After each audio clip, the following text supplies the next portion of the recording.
The state fair means that the election season is in full swing. The marquee race in Minnesota is the contest for governor.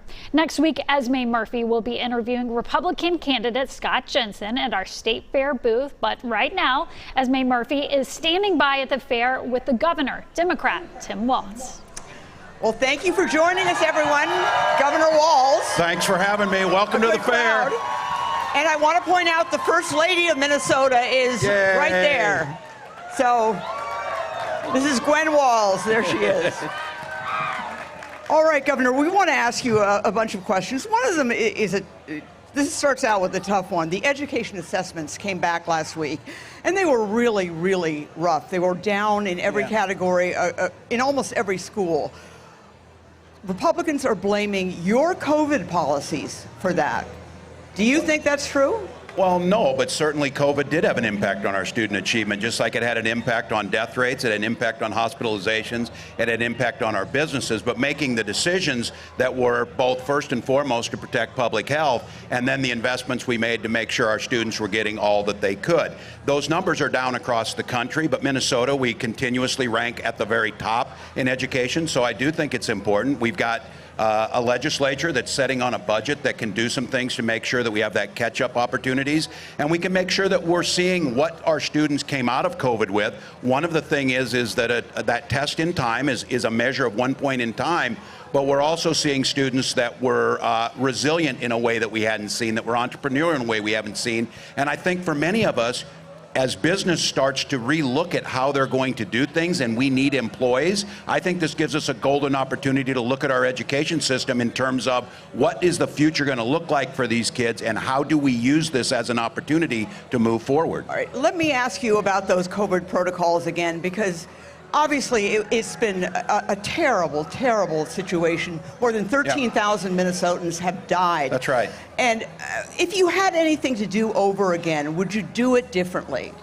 Well, certainly you learn a lot. If you all recall, we were in the first months of this, we were washing our groceries when they came home. We didn't understand it. We put and used the best public health protocols that were from the Mayo Clinic to all of our institutions, and we were able to be one of the states that has one of the 10 lowest death rates in this. We had some of the lowest hospitalizations, and we're seeing some of the fastest economic recovery. The one thing that I will be honest with you, several things we did not anticipate: the federal government's inability to have a stockpile, a strategic national stockpile on some of the things we needed. Now we've learned from that. Minnesota has a strategic national stockpile. And then I think the politicization of public health. Would you have done the schools any differently? Because I think that's where a lot of parents are upset about what happened with the schools. Well, do you think you could have made any other choice? Well, I think, just to be clear, over 80% of our students missed less than 10 days of in-class learning. The vast majority of students were in. It depended, again, on population density. Many of these decisions were being made by local folks to be able to do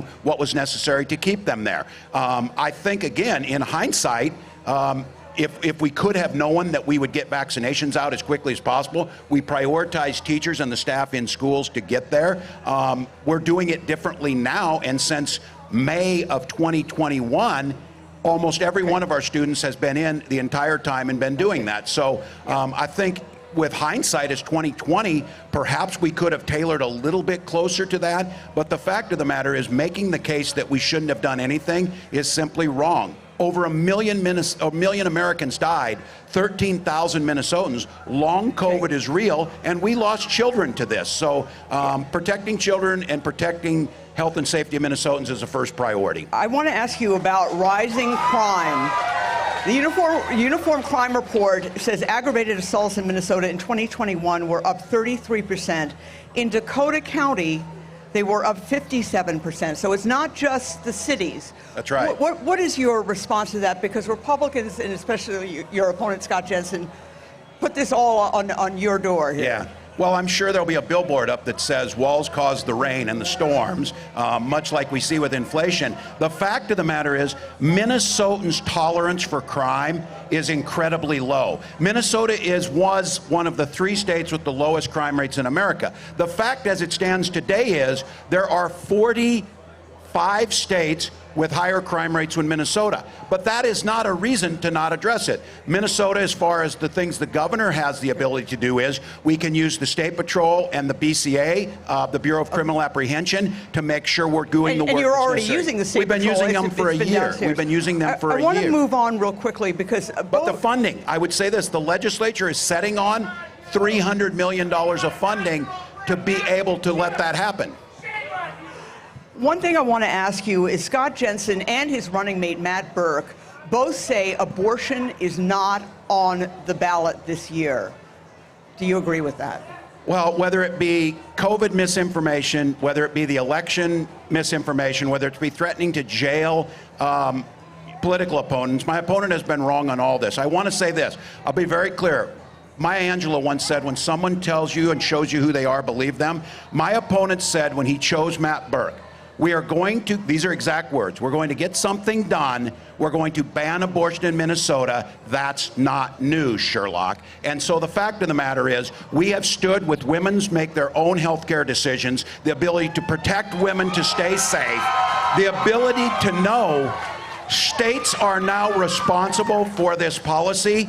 And as of this week, North Dakota, our neighbor, has one of the most stringent anti-choice policies in America. Minnesota needs to stand ready to help women make good and healthy decisions about their lives.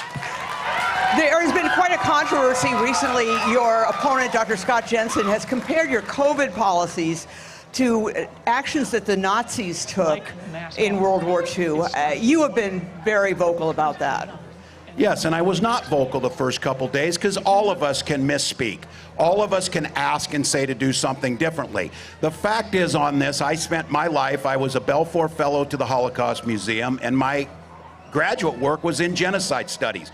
The harmfulness of this and why the Jewish community is speaking out is to minimize the horror or to weaken this by comparing it to anything, COVID or anything, undermines what happened during the Holocaust, and it increases the chances that people view this as not such a bad thing, or similar to asking people to wear a mask to protect their neighbors. And so quickly, if I can just, because we're running out of time, debates.